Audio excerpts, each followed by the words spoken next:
Programang ito ay rated SPG, striktong patnubay at gabay ng magulang ang kailangan. Natuntun nga ng Red Phoenix ang kinaroroonan nila Santino, kaya nakipagbarilan si Santino kila Edwin at ginawa niya ang lahat para makatakas sila. Nagtapatan sila ni Edwin at nagmano-mano sila hanggang sa nanalo si Santino dahil napatay niya si Edwin. Samantala, matinding barilan ang magaganap sa sementeryo. Mga pulpul na pulis ang makakalaban nila Tanggol.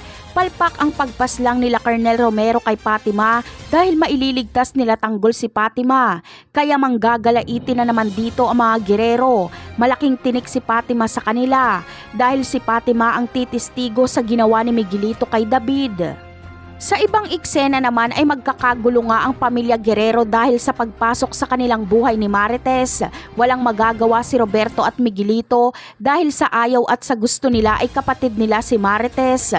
At dahil sa mga ari-arian na nakapangalan kay Tinding ay ikakapahamak ito ni Marites dahil gusto itong makuha ni Pilar, Roberto at Miguelito.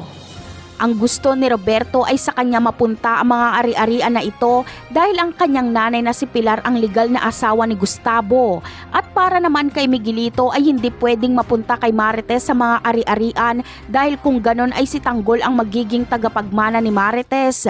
Hindi dito papayag si Miguelito. Kaya ang magagawa na lang ni Roberto at Miguelito ay patayin si Marites. Ganon pa man ay si Gustavo pa rin ang magdidesisyon sa mga ari-arian na ito.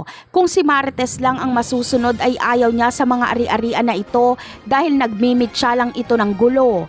Kaya nga gusto niya itong ibalik sa mga gerero. Pero para kay Gustavo ay kay Marites ito. Si Don Gustavo lang ang tatanggap sa anak niyang si Marites. Matagal niya na itong hinahanap kaya ngayong nakita niya na ay proprotektahan niya ito. Napakarami pa nating dapat abangan sa mga susunod na episode. Paalam!